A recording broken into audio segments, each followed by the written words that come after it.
Selamat malam pemirsa. Dua pelaku curanmor di Bandar Lampung gagal beraksi usai terpergok warga. Namun salah satu pelaku melepaskan 6 kali tembakan untuk menyelamatkan rekannya yang tertangkap saat beraksi. Bersama saya Camar Haenda, inilah A-News Malam selengkapnya.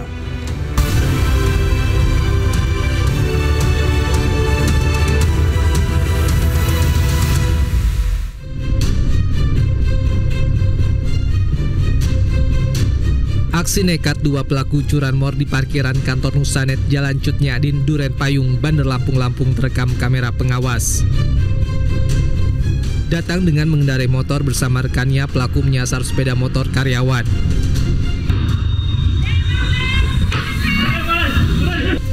Namun aksinya terpergok dan digagalkan oleh pegawai yang sudah mengawasi lewat kamera pengawas. Saat eksekutor berhasil ditangkap, rekan pelaku turun dari motor dan mengeluarkan senjata api.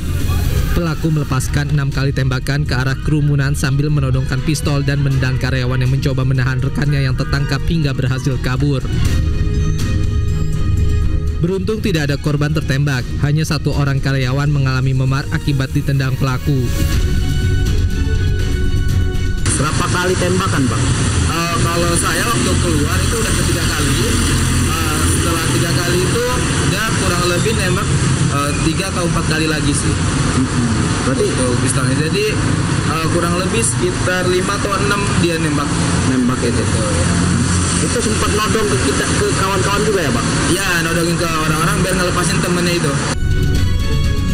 Polisi masih melakukan penyelidikan dan memburu para pelaku yang aksinya meresahkan warga.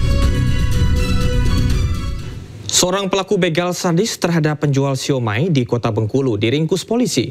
Pelaku bersama rekannya menganiaya korban yang baru pulang berjualan siomay dan merampas uang hasil jualan senilai 1 juta rupiah.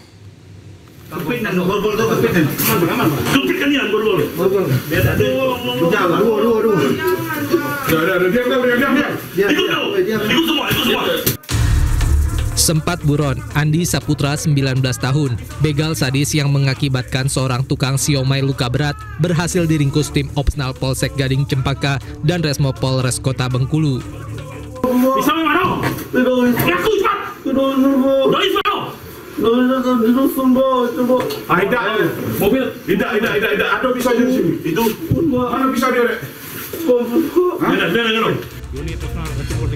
Bersama rekannya yang masih buron, pelaku melakukan aksinya pada 12 Agustus lalu di Jalan Jeruk, Kelurahan Lingkar Timur, Kota Bengkulu. Saat itu kedua pelaku membuntuti korban yang baru pulang berjualan pada malam hari. Saat di tempat sepi, satu pelaku menghantam kepala korban dari belakang, satu pelaku lainnya menganiaya korban dengan senjata tajam. Sedang membeli pulsa di counter handphone, yang keluar dari situ diikutin oleh dua orang dengan mengendarai kendaraan bermotor yang motornya sekarang kita amankan. Kemudian setelah sampai ke tempat yang sepi, kemudian mereka dilakukan pelaku itu menikam, memukul sampai ada beberapa tikaman kan di dada. Para pelaku lalu merampas paksa tas korban yang di dalamnya berisi uang tunai Rp1.350.000 hasil korban berjualan. Akibat perbuatannya, pelaku dijerat dengan pasal tindak pidana pencurian dengan kekerasan dengan ancaman hukuman 9 tahun penjara.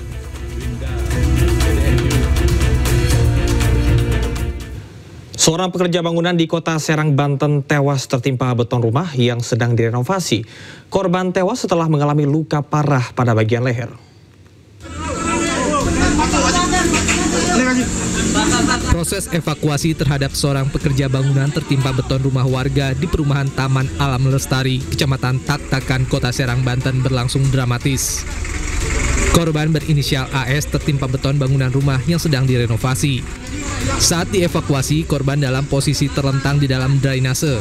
Peristiwa naas itu terjadi ketika korban sedang melepas tiang bambu yang berfungsi sebagai penyangga beton bangunan rumah. Ketika tiang bambu dilepas, beton bangunan rumah justru ambruk dan menimpa korban. Jadi rumah tersebut lagi direnovasi dan dibuatkan di cor depannya itu kan ya. Jadi dia ambruk, terus tertimpa korban. Ambruknya itu mungkin karena kurang fondasinya kurang bagus, terus penyangga atasnya juga nggak ada. Proses evakuasi terkendala banyaknya puing bangunan dan berlangsung selama 20 menit. Usai dievakuasi, korban sudah dalam kondisi meninggal dunia akibat luka parah pada tulang leher. Pekerja galian yang hilang tertimpa longsor tebing di Desa Trosono, Kecamatan Parang, Magetan, ditemukan dalam kondisi meninggal dunia. Tim SAR menemukan jasad korban di bawah runtuhan tanah setelah 2 hari melakukan pencarian. Ayo minggir bentar, kasih jalan.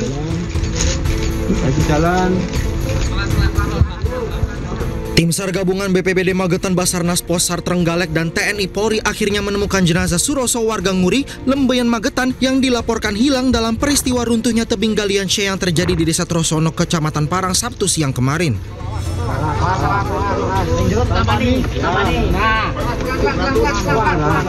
Jasad korban ditemukan dalam timbunan batu dan tanah setelah hampir 2 hari dilakukan pencarian.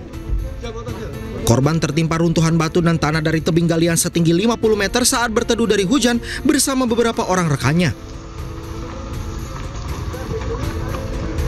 Posisinya tertindih ini tanah longsor ya. Yang terlihat pertama bagian punggung sampai kepala bagian belakang. Posisinya gimana? Tengkurap? Betul, tengkurap ke pinggiran tebing. Jasad korban kemudian dievakuasi ke Rumah Sakit Saidiman Magetan untuk dilakukan otopsi dan kasusnya ditangani aparat kepolisian Polres Magetan. Dari Magetan, Jawa Timur, Asfi Manar, iNews melaporkan. Dampak Lewotobi erupsi, 4 bandara di Pulau Flores NTT ditutup. Puluhan penumpang pun terlihat kebingungan akibat jadwal penerbangan mereka tertunda.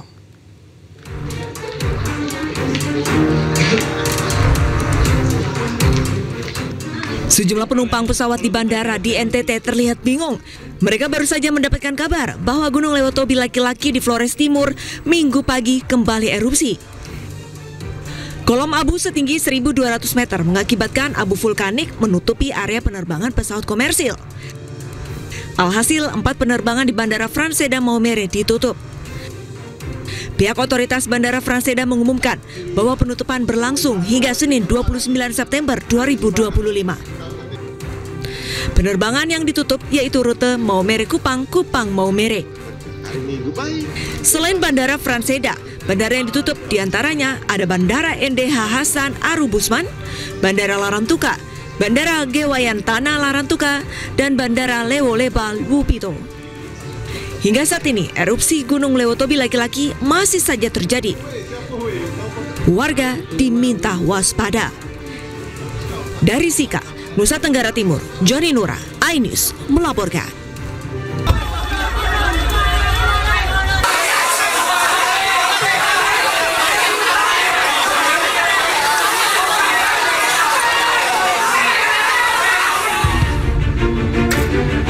Kobaran api membumbung tinggi dari sejumlah rumah di permukiman padat penduduk di Taman Sari, Jakarta Barat.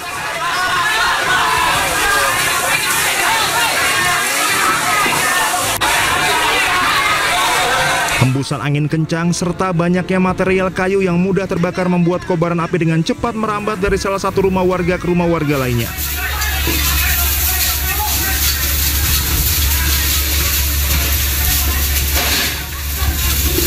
Proses pemadaman mengalami kendala karena sumber air yang jauh sehingga warga melakukan pemadaman secara manual dengan air seadanya.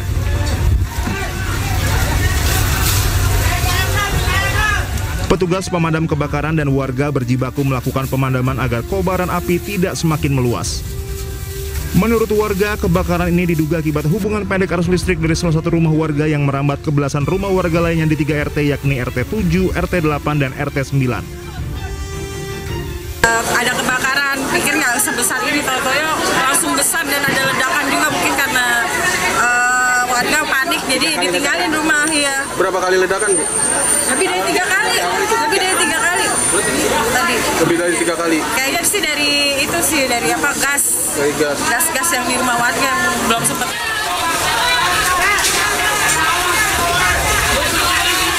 Tidak ada korban jiwa dalam peristiwa ini.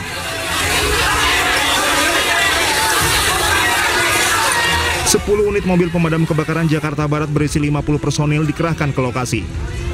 Kini kasus kebakaran dalam penyidikan unit reskrim Polsek Taman Sari. Dari Jakarta, Miftahul Gani, iNews melaporkan. Dan pemirsa, untuk mengetahui situasi terkini, kami sudah terhubung dengan jurnalis iNews Dilami Aulia di Taman Sari, Jakarta Barat. Dilami, bagaimanakah situasi terkini di lokasi kebakaran? Apakah ada pengungsi dikarenakan kebakaran yang sudah terjadi? Ya, selamat malam Camar dan juga pemirsa. Untuk kondisi terkini di lokasi kebakaran, yakni di kawasan Taman Sari, Jakarta Barat, di mana pemadam kebakaran Jakarta Barat ini masih melakukan proses pendinginan di sejumlah titik rumah yang memang masih mengepul asap dan juga api, begitu ya. Kemudian kalau misal berbicara terkait dengan pengungsian, memang masih belum ada pengungsian, Camar, dikarenakan pihak dari Damkar ini masih berfokus untuk proses pendinginan. Dan Camar, untuk mengetahui terkait dengan kronologi kebakaran, saat ini saya sudah bersama dengan Pak Andi, Ketua RW 06 Taman Sari, Jakarta Barat. Bapak, bisa diceritakan kepada kami ini terkait dengan kebakaran itu seperti apa sih Pak? Katanya mulai dari pagi hari begitu ya? Jadi awalnya ini dimulai dari sekitar jam 10 pagi tadi. Nah, api ini berasal dari sebuah rumah warga yang kebetulan menurut informasi dari warga sekitar, itu api berasal dari lantai 2. Ya. Jadi kalau kita ini, lantai 2 ini kan nggak mungkin orang masak di lantai 2. Pasti di bawah kan. Jadi untuk sementara, prediksi kita itu api berasal dari korsleting listrik. Kemudian Pak, ini ada berapa rumah yang memang terdampak atas kejadian ini? Ini baru data sementara ya, belum valid. Jadi sesuai data yang udah masak itu sekitar 800-an sekian. Ya, ini yang sementara ya. Karena itu terdampak 7 RT. Dimulai dari RT 3, 4, 5, 6, 7, 8, 9, 7 RT. Kalau untuk pengungsian sudah ada Pak? Kalau pengungsian sementara kita ini kan arahkan dulu ke GOR kelurahan atau di di kelurahannya. Nah, kebetulan di situ ada tempat, cuma kita nggak tahu apakah warganya bersedia atau tidak untuk kita arahkan ke sana. Karena biasanya warga ini nggak mau jauh dari lokasi tempat tinggalnya. Nah, ini kita sedang usahakan sekarang.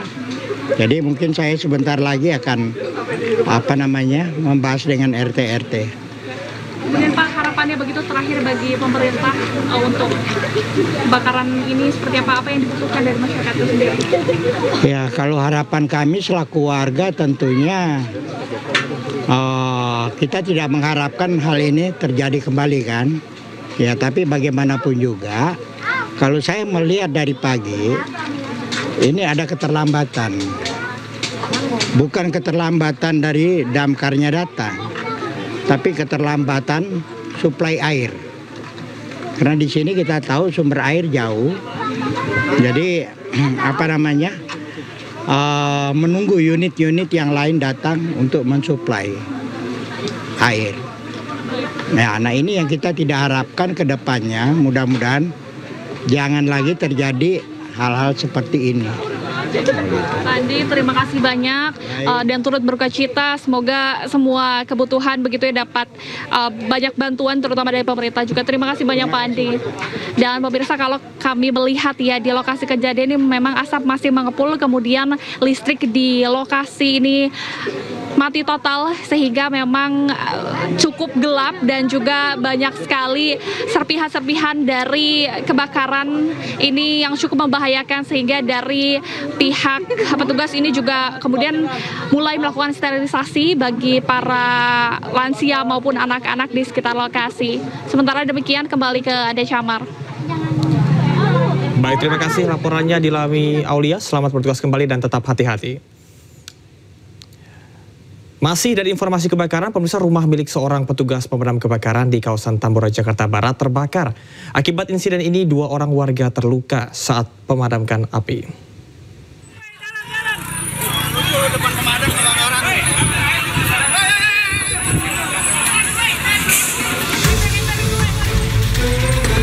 Kepanikan terjadi saat warga mengetahui rumah milik petugas pemadam kebakaran di Jalan Kendang Utara, Tambora, Jakarta Barat terbakar. Titik api yang berdekatan dengan puskesmas turut membuat panik petugas kesehatan di puskesmas. Lokasi kebakaran di dalam gang serta banyaknya warga yang berusaha menyelamatkan harta benda menjadi kendala pemadaman api. Ironisnya, meski lokasi kebakaran berada dekat dengan markas damkar, petugas terpaksa mendatangkan bantuan dari wilayah Grogol, Petamburan, lantaran mobil yang ada masih memadamkan kebakaran di wilayah Sawah Besar. Dugaan sementara kebakaran terjadi akibat korsleting listrik. Pemadam kebakaran berangkat karena udah ada kejadian di daerah Sawah Besar. Kebakaran mobil pemadam rendang itu nggak bisa untuk menyemprot dari dinding yang dari angke. Akibat insiden ini, 2 warga mengalami luka bakar dan 1 orang mengalami luka di bagian kaki serta terkena pecahan kaca saat berupaya memadamkan api. Dari Jakarta, Miftahul Gani, iNews melaporkan. Kita ke informasi lainnya, pemirsa. Usai 2 bulan kematian suaminya, Meta Ayu Puspitantri, istri diplomat Kemenlu Arya Daru, akhirnya muncul ke publik. Sang istri bahkan mengaku mendapatkan kiriman misterius, serta makam Arya Daru diacak-acak orang yang tidak dikenal.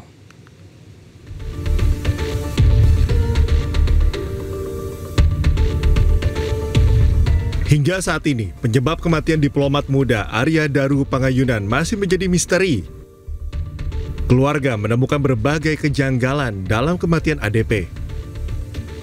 Tidak hanya itu, Meta Ayu Puspitantri, istri ADP, mengaku mendapat kiriman styrofoam yang belum diketahui maksud dan pengirimnya. Awalnya Meta berpikiran kiriman tersebut ditujukan kepada anaknya untuk hiburan. Meta juga mengaku bahwa makam almarhum suaminya diplomat Arya Daru Pangayunan juga sempat diacak-acak oleh orang tak dikenal. Itu kan hasil amplop, tapi Mbak merasa terganggu apa enggak sih? Begitu? Apa mengganjal ya? Mengganjal. Mengganjal ya, karena biasanya kalau saya sebagai ibu yang berkutat di toko alat tulis anak-anak, itu bentuk seperti itu tidak umum. Oke. Iya, bentuk gabus seperti itu. Biasanya kalau yang kita beli langsung ada di toko alat tulis yang biasa saya datangi, itu biasanya hanya bulat-bulat saja. Gitu. Saya pikir saat menerima pertama itu, kiriman itu dari temennya anak saya yang bertujuan untuk menghibur anak saya. Tapi ternyata bukan gitu. Jadi masih bertanya-tanya siapa yang mengirimkan. Jadi sampai saat ini pun belum ada yang. Oke. Nah kalau terkait itu Mbak, yang makam katanya sempat di apa ya? Mungkin diacak-acak atau diganti bunga atau apa, itu memang pernah ada. Pernah ada. Dan sampai sekarang nggak ada tahu juga siapa yang. Nggak tahu. Keluarga ADP meminta penyelidikan kematian ADP dilanjutkan dan diambil alih Mabes Polri. Perjuangan ini didampingi 2 penasihat hukum, yaitu Nikolai Aprilindo dan Dwi Librianto. Permintaan penyelidikan ulang tersebut karena keluarga menemukan berbagai kejanggalan dalam kematian ADP. Selain itu akan ada petunjuk-petunjuk baru yang nantinya akan disampaikan ke penyidik Polda Metro Jaya guna melanjutkan penyelidikan. Keluarga mencurigai ada kejanggalan dalam kematian Arya Daru. Sang istri juga menceritakan soal aplikasi WhatsApp Arya Daru yang tiba-tiba centang 2 setelah ponselnya dinyatakan hilang. Selain itu, akun Instagram Arya pernah tiba-tiba aktif, padahal sebelumnya tidak bisa diakses. Sekitar jam 10 pagi, ya. Tapi Mbak pernah tanyakan ke polisi, kok ini hidup loh gitu, pernah? Pernah. Oh, pernah? Pernah. Apa jawaban pihak polisi? Kalau menurut polisi itu sedang diperiksa oleh penyidik komputernya yang ada di kantor yang masih connect dengan WhatsApp-nya. Oke, itu Mbak nanya itu centang 2 terus diperiksa terus polisi meriksa laptop itu, Mbak nanyanya, oh ini kok centang 2 itu di hari yang sama itu apa udah selisih hari?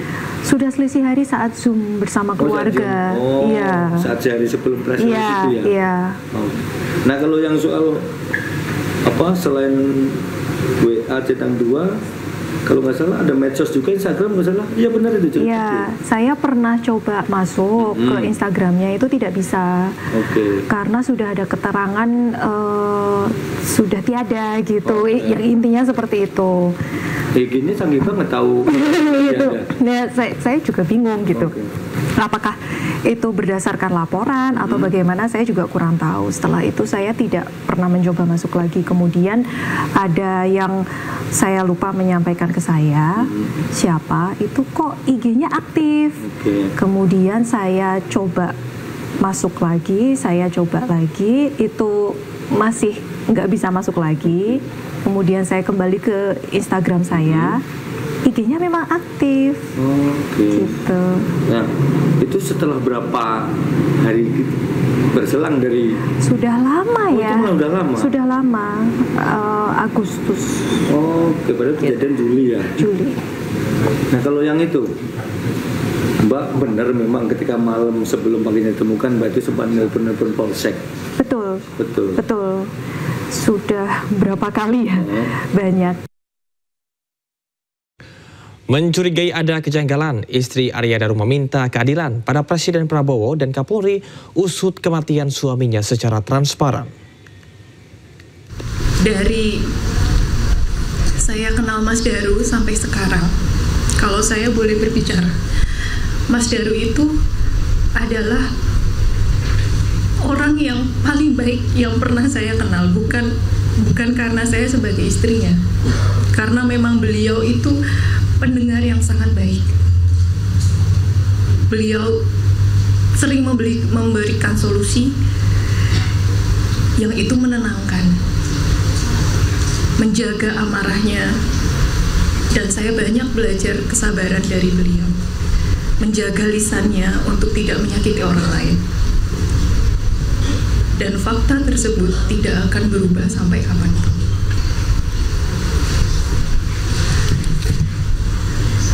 Kepada Bapak Presiden, kepada Bapak Kapolri dan Bapak Menlu, saya hanya bisa berharap dan memohon untuk kasus ini dapat selesai dengan baik, jujur, dan transparan. Sebegitu berharganya Mas Daru bagi saya, bagi anak-anak, bagi orang tua, bagi keluarga, dan saya sangat meyakini bagi teman-teman yang pernah berinteraksi langsung dengan Mas Daru secara tulus pasti merasakan. Antrean panjang kendaraan di SPBU akibat kelangkaan BBM bersubsidi terjadi di Mandailing, Natal, Sumatera Utara. Demi mendapatkan BBM bersubsidi, warga harus antri berjam-jam di SPBU di Mandailing, Natal, Sumatera Utara. Warga kesulitan memperoleh BBM bersubsidi jenis solar maupun premium. Bahkan warga mengaku kerap tak kebagian BBM meski sudah lama mengantri. Menurut pihak SPBU, pasokan BBM bersubsidi dibatasi oleh Pertamina 8 ton per hari, baik untuk solar maupun Pertalite. Yang mau kerja kayak gini, aturan bisa dari pagi narik, udah. Ini udah siang belum lagi dapat solarnya bang kan? Kalau antri di SPBU berapa lama itu? Inilah dari pagi tadi mau 3 jam bang. Udah termakan lah 3 jam waktu kita mau kerja kan. Setiap hari habis bang? Bisa. Sore ada kan, buka tidak sampai malam bang. Habis? Habis. Oke, satu hari ini berarti nggak jual? Nanti kalau ada datang minyak, jual langsung. Berapa memang pasokannya? Kadang ada 8. Sebelumnya antrean panjang akibat BBM langka juga terjadi di salah satu SPBU di Kabupaten Aceh Singkil, Aceh. Kelangkaan BBM di Aceh Singkil tersebut terjadi sejak Rabu malam.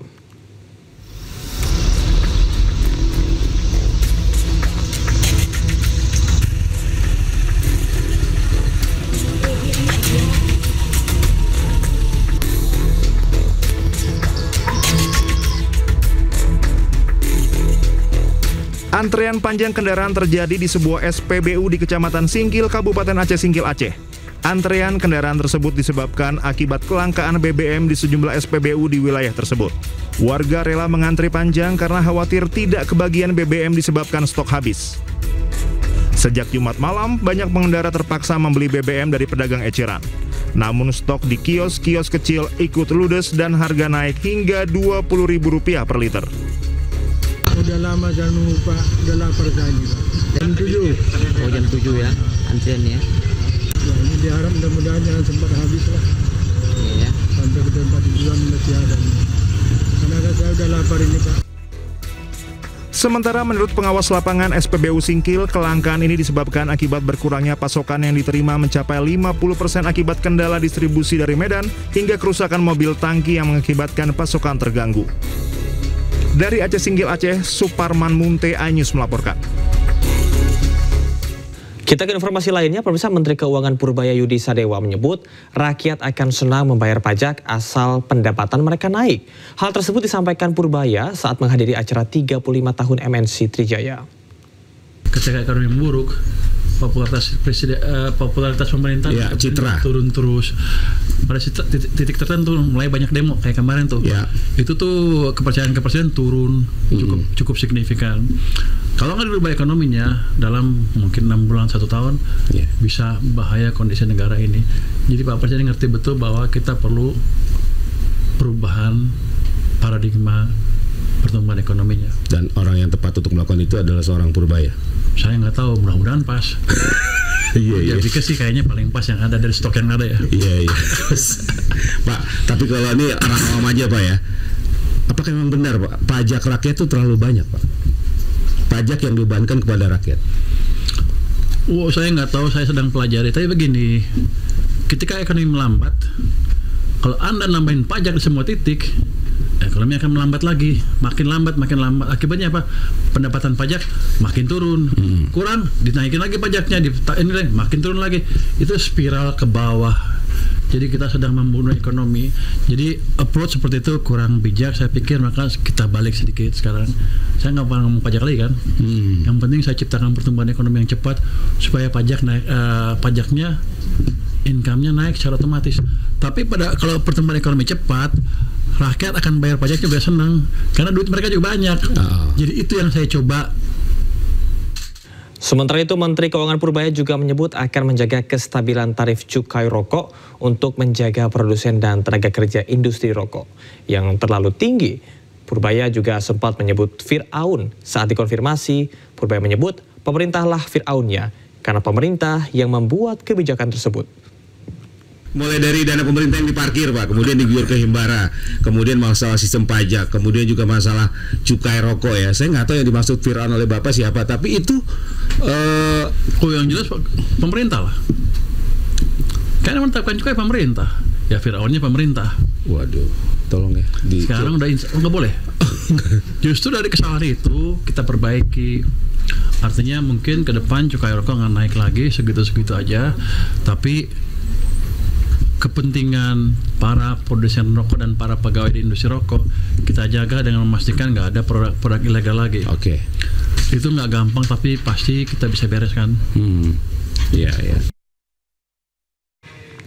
Purbaya juga menyebut soal kebijakan pemerintahan presiden sebelumnya yang dianggap menjalankan kebijakan setengah-setengah. Artinya formula yang kemarin kurang tepat ya Pak? Bukan kurang tepat, tapi separuh-separuh. Oke. Seperti saya bilang dulu di berbagai forum, waktu zaman Pak SBY, private sector doang, presidennya sedikit jalannya, pemerintah sedikit.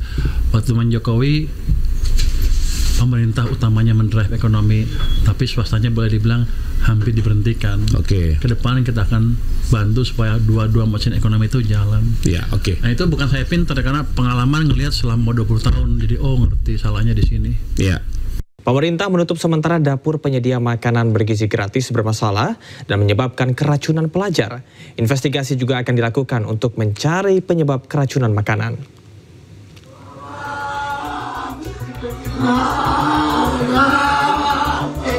Pemerintah akhirnya mengambil langkah tegas untuk menghentikan kasus keracunan pelajar akibat makanan bergizi gratis.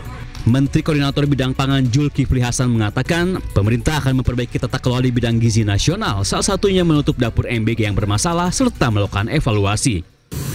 Pertama, SPPG yang bermasalah ditutup untuk sementara,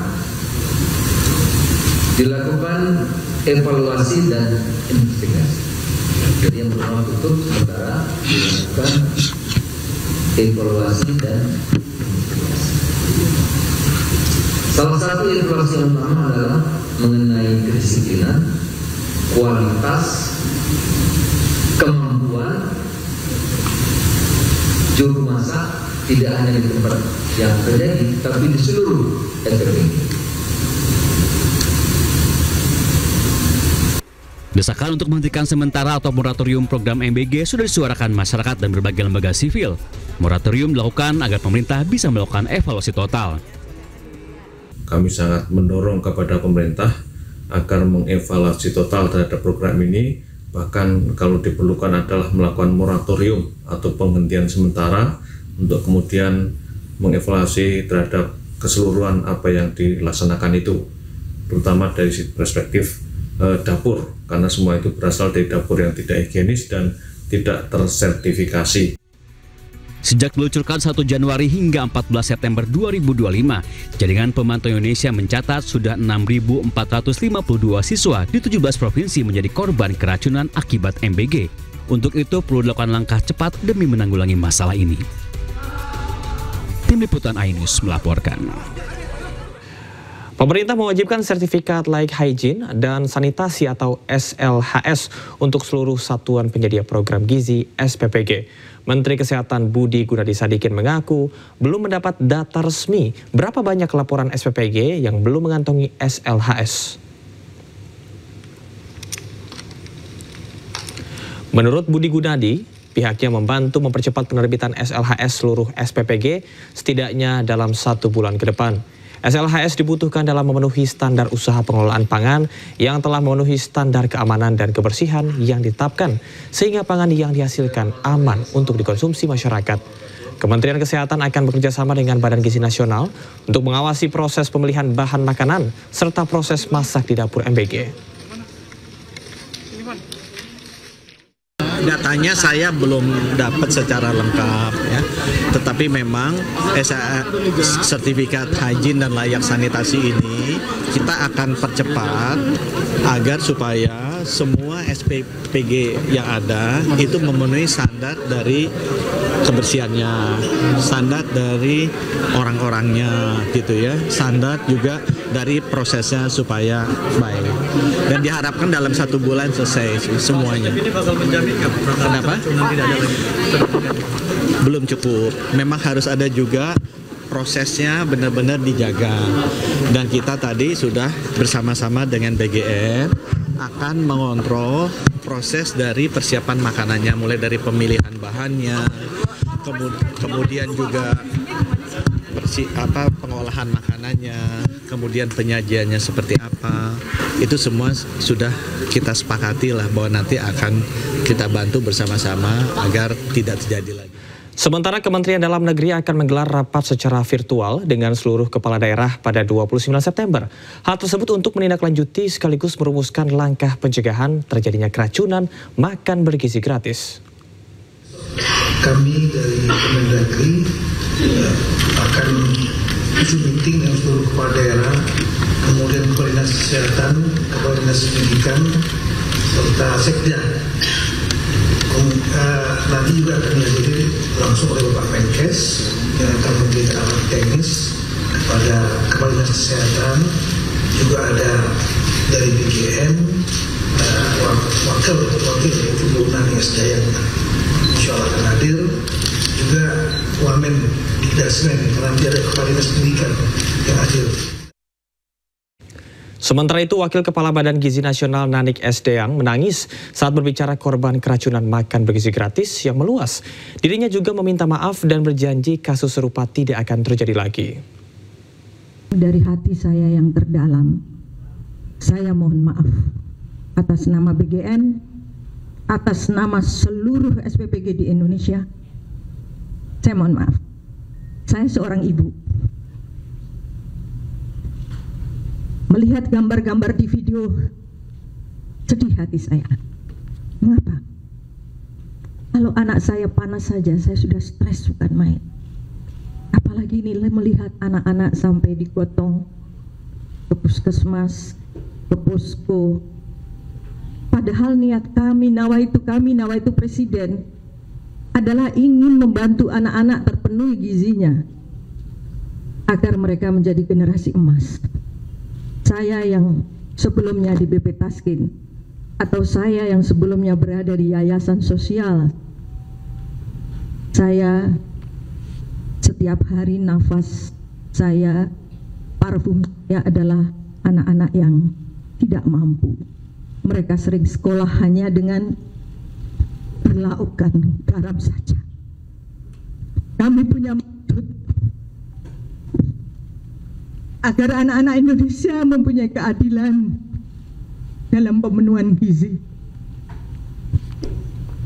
Tapi tidak kami duga, ternyata saat ini luar biasa masalah yang terjadi.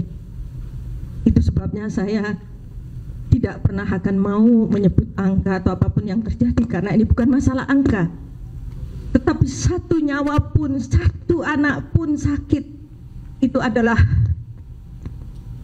menjadi tanggung jawab kami, adalah kesalahan kami sebagai pelaksana untuk harus memperbaikinya secara total.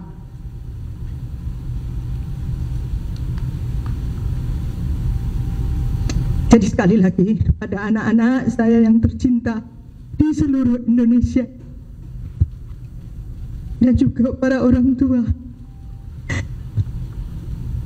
saya mohon maaf atas nama BGN dan berjanji tidak akan lagi terjadi.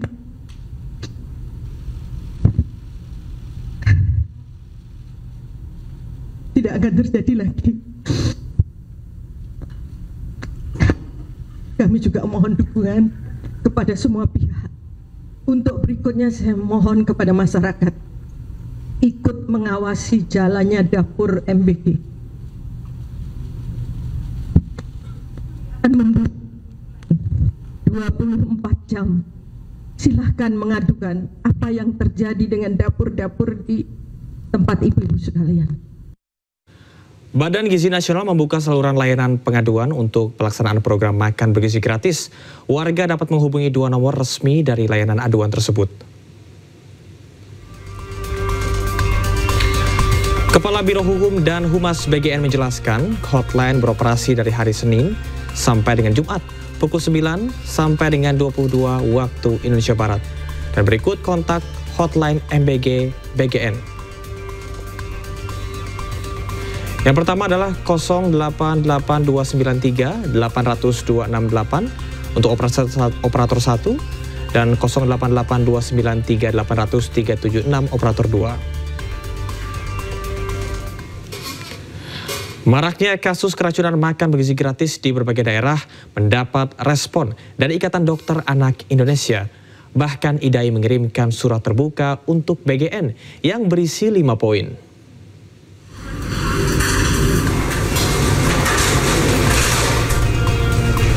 5 poin penting isi surat terbuka Ikatan Dokter Anak Indonesia untuk Badan Gizi Nasional sebagai berikut. Keselamatan anak dan kelompok rentan, keamanan pangan, kualitas dan keseimbangan menu, pengawasan, mitigasi dan layanan aduan.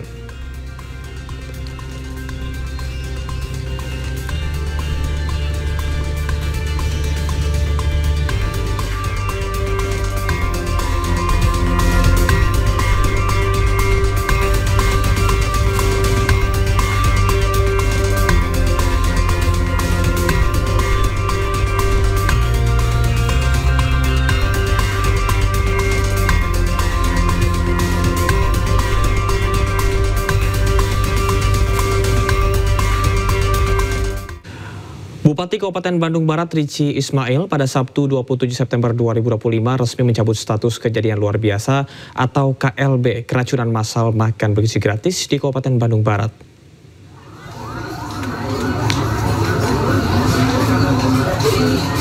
Pencabutan status KLB dilakukan dengan mempertimbangkan sejumlah hal, khususnya angka kesembuhan pasien yang terus meningkat dan tidak terjadinya kasus baru terkait dengan keracunan MBG di Kecamatan Cipongkor dan Cihamplas, Kabupaten Bandung Barat. Status KLB atau kejadian luar biasa resmi dicabut pada Sabtu 27 September 2025. Data terakhir, jumlah kasus mencapai 1.315, pasien sembuh atau pulang sebanyak 1.241, sementara pasien dalam perawatan sebanyak 74 orang. Sementara itu, 3 SPPG di Cipongkor dan Cihamplas sampai dengan saat ini ditutup untuk kepentingan investigasi. Jumlah kasus 1.315 orang, pasien sudah pulang atau sembuh 1.241 orang, yang masih dirawat 74 orang. Alhamdulillah, kondisi pasien yang masih dirawat menunjukkan progres kesembuhan yang baik. Berdasarkan analisis epidemiologi, penghentian distribusi makanan dari dapur yang diduga bermasalah, langkah penanggulangan yang sudah dilakukan, angka kesembuhan pasien, serta tidak ditemukannya kasus baru, maka status KLB atau kejadian luar biasa resmi kami hentikan. Fokus kami saat ini yaitu memastikan seluruh pasien pulih, sehat, dan segera bisa kembali ke rumah masing-masing. Kita ke informasi lainnya, pemirsa, kebakaran melanda pemukiman warga di Taman Sari, Jakarta Barat. Diduga kebakaran disebabkan oleh hubungan pendek arus listrik dari salah satu rumah warga.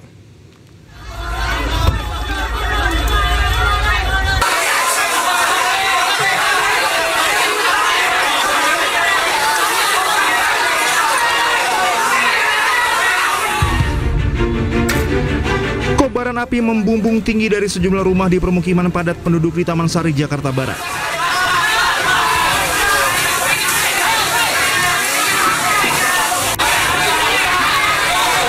Hembusan angin kencang serta banyaknya material kayu yang mudah terbakar membuat kobaran api dengan cepat merambat dari salah satu rumah warga ke rumah warga lainnya.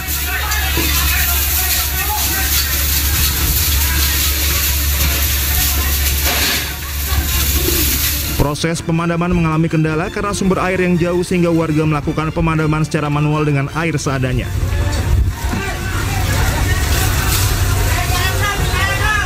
Petugas pemadam kebakaran dan warga berjibaku melakukan pemadaman agar kobaran api tidak semakin meluas.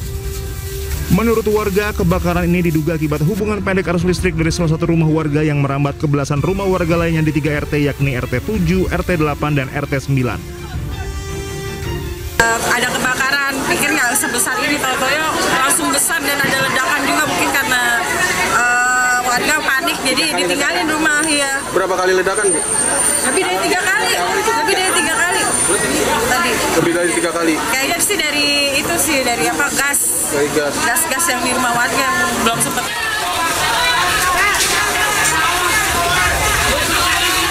Tidak ada korban jiwa dalam peristiwa ini.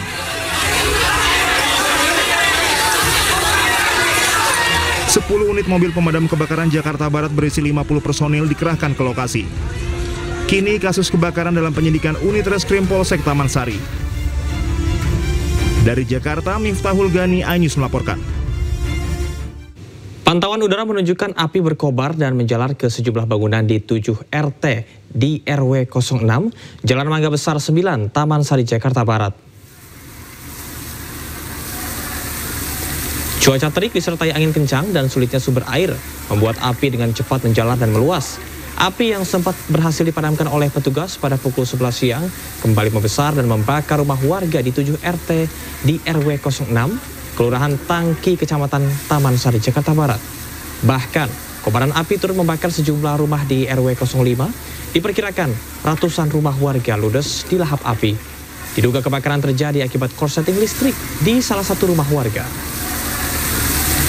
Kemudian api sudah bisa dilokalisir jam 11, namun ada lompatan api hingga merambat ke RW lain, RT dan RW lain. Akhirnya terjadi lagi yang Bapak saksikan sebelah sini. Ini akhirnya kita buka jalur baru. Sementara awalnya sudah bisa dilokalisir, tapi ada lompatan api yang mendatar atau besar. Ya, jadi ada ke arah jalan Tangki ini. Proses pemadaman deh, karena angin kencang, situasi panas, perawatan masih. Di RW 6 ada 7 RT. Di RW 6 RT. Tapi api nyebrang ke RW 5. Jadi itu jumlahnya kita belum tahu berapa. Berarti yang berdampak banget di RW 6 ya Pak ya? 6. Perkirakan diperkirakan 20 rumah lebih, Pak? Diperkirakan ratusan rumah, Pak. Ratusan ya, Pak ya? Ratusan. Masih dari informasi kebakaran, rumah milik seorang petugas pemadam kebakaran di kawasan Tambora, Jakarta Barat terbakar. Akibat insiden ini, 2 orang warga terluka saat memadamkan api.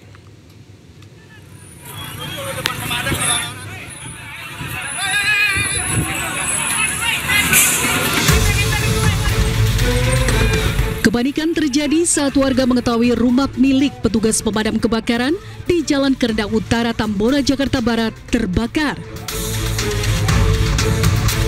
Titik api yang berdekatan dengan puskesmas turut membuat panik petugas kesehatan di puskesmas.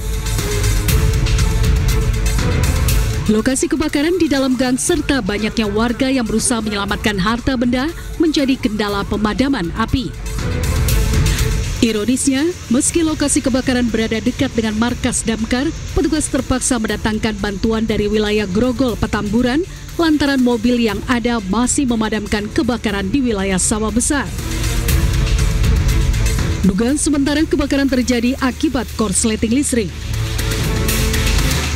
Pemadam kebakaran berangkat karena udah ada kejadian di daerah Sawah Besar.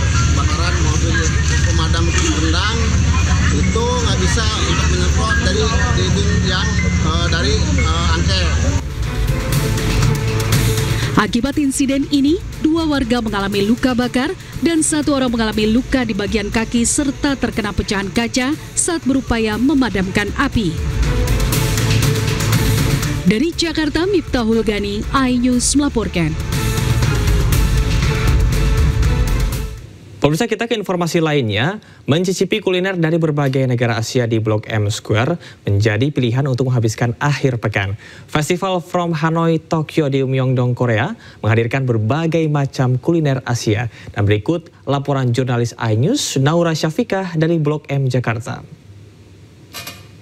Akhir pekan waktunya untuk berlibur bersama dengan keluarga. Pemirsa, saya punya rekomendasi untuk Anda yang mau berlibur mencicipi berbagai macam kuliner khas negara Asia dari Vietnam, Jepang, Thailand, dan juga Korea. Yaitu di Blok M Square ada Festival From Hanoi, Kyoto to Myeongdong, Korea, di mana pemirsa bisa mencicipi berbagai macam kuliner Asia tanpa harus jauh-jauh ke negara tersebut. Dan festival ini dibuka dari tanggal 24 September kemarin hingga 12 Oktober dengan menawarkan berbagai macam pilihan rasa dengan variasi harga yang pasti bermacam-macam. Salah satunya ada di sebelah saya, ini adalah seafood bakar, yaitu dari cumi yang tersedia di sini. Ada dari cumi sotong, cumi bangka, dan juga baby octopus. Sausnya pun juga berbagai macam rasanya yang ada di sini.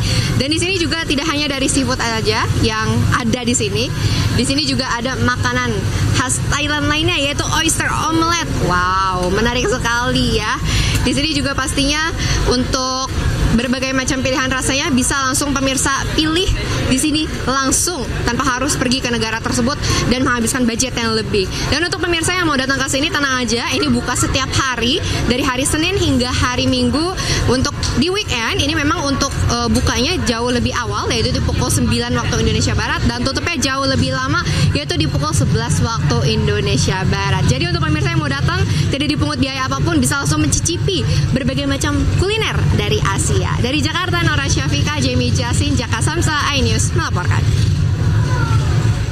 Sedikitnya 39 orang tewas dan lebih dari 50 orang terluka setelah terjadi desak-desakan saat rapat umum politik yang digelar oleh aktor Tamil Vijay di Tamil Nadu, India pada Sabtu waktu setempat. Tragedi tersebut terjadi setelah kerumunan besar berkumpul untuk mendengarkan pidato Vijay yang maju melalui partai politiknya Tamilaga Vetri Kazhagam. This is what star power looks like. Rekaman video dari media lokal menunjukkan ribuan orang mengelilingi kendaraan kampanye yang dinaiki oleh Tamil Vijay. Keterlambatan kedatangan Vijay di tempat kejadian menyebabkan kerumunan bertambah besar.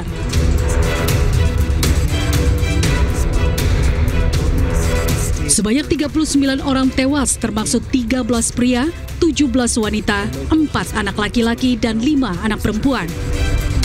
Sementara 51 orang, termasuk 26 pria dan 25 wanita, sedang menerima perawatan intensif menurut Menteri Tamil Nadu, M.K. Stalin.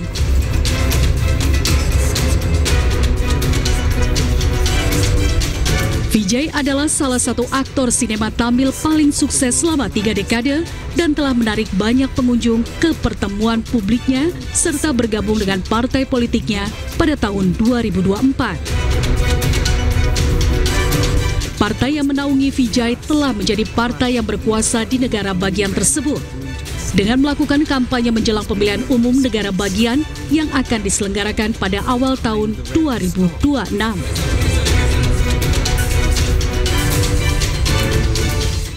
Ratusan pengunjuk rasa yang mayoritas Gen Z bentrok dengan polisi anti huru-hara di Lima, Peru pada hari Minggu waktu setempat.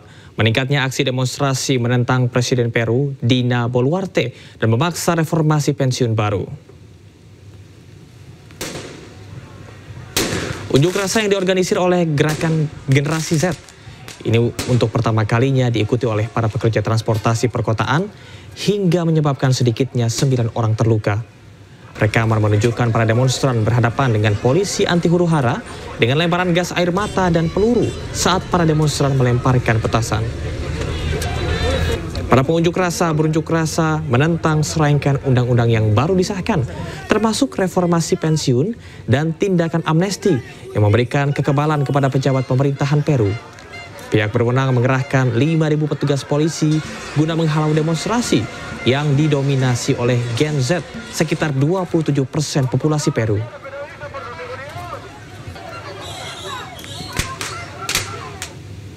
Kita ke informasi olahraga, pemirsa. Jelang laga kontra Arab Saudi dan Irak, pelatih timnas Indonesia Patrick Kluivert ingin timnya menjadi lawan yang sulit dihadapi. Kluivert meminta semua pemain harus menyatu layaknya sebuah puzzle.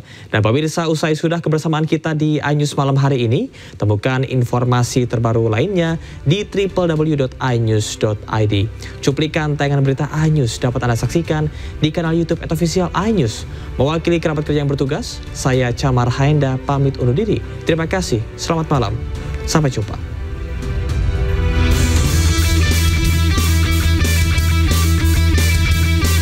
Timnas Indonesia akan menghadapi Arab Saudi dan Irak dalam putaran keempat kualifikasi Piala Dunia 2026 zona Asia Grup B. Laga krusial tersebut akan digelar pada 8 hingga 14 Oktober mendatang. Pelatih Timnas Indonesia Patrick Kluivert ingin timnya menjadi lawan yang sulit dihadapi. Kluivert menyatakan karakter tersebut bisa menjadi pembeda dalam pertandingan melawan Arab Saudi dan Irak. Penguasaan bola akan menjadi perhatian utama. Menurutnya, para pemain Timnas Indonesia punya kapasitas untuk bermain lebih percaya diri. I think that we need to be a team that the opponent thinks, wow, we need to play them again. So we need to be a very difficult team to play against, and of course we need to also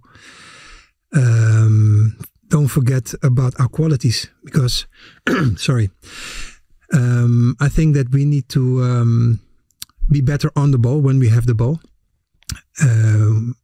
We have the players to have the confidence also to express that. But now we don't, we need to have the power and the will and the strength to do it. And the mindset of the players, we spoke about it.